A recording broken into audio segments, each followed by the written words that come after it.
request both the guests to stay on with us. As in further developments, Indian Prime Minister Narendra Modi has also arrived in China after a 7-year gap, marking his participation in the Shanghai Cooperation Organization Summit in Tianjin.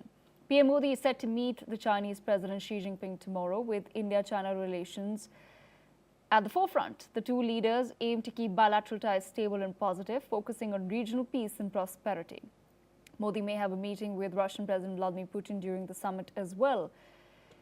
And his visit to China comes amid tensions with the US over tariffs on Indian exports and Russian oil purchases. Mr. Raymond Vikri, I'm coming back to you on this. I want to understand from your perspective, as far as India-China ties are concerned, we've not seen a very stable relationship between the two neighbors in the past 7 years.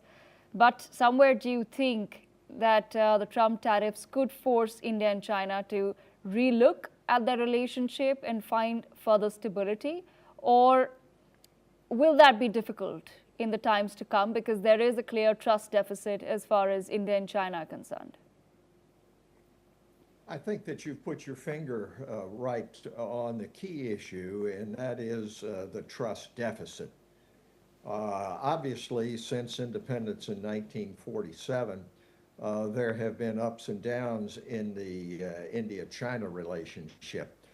We, I think, all remember that during the first years of independence, Prime Minister Nehru had the Hindi Chindi Bye-Bye brotherhood of India and China.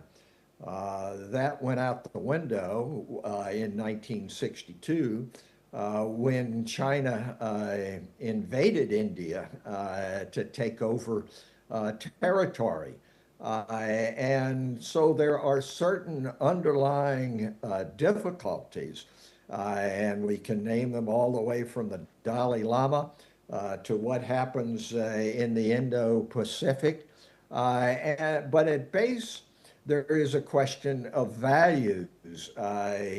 India has enshrined in its constitution the values of the individual and largely respects those and has its polity founded on it. China does not have that. China has moved in that direction, but every time you have something like a Tiananmen Square or a takeover in Hong Kong, the cause of human rights, not to mention the Uyghurs in Western China, the cause of individual liberties are set back.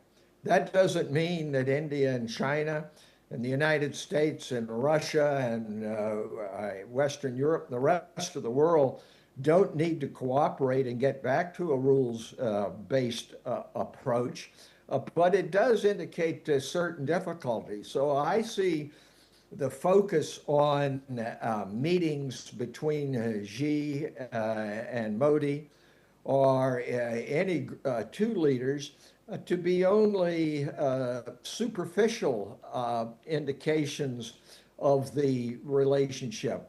Nations have interests, and hopefully in regard to India and the United States and others, those include the values of respect for the individual.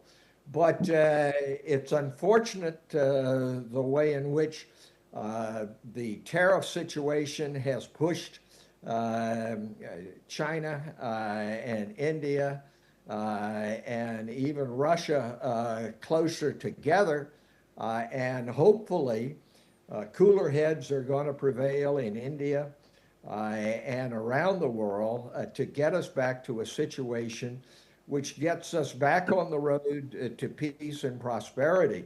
And of course, underlying all of this are the security issues having to do with nuclear weapons, which are absolutely fundamental in an existential way to the continuation of the world order. Absolutely. On that note, I thank both Mr. Andrew K.P. Leung and Mr. Raymond Vikri for joining us in NewsX World with that perspective. But we have some more news coming in.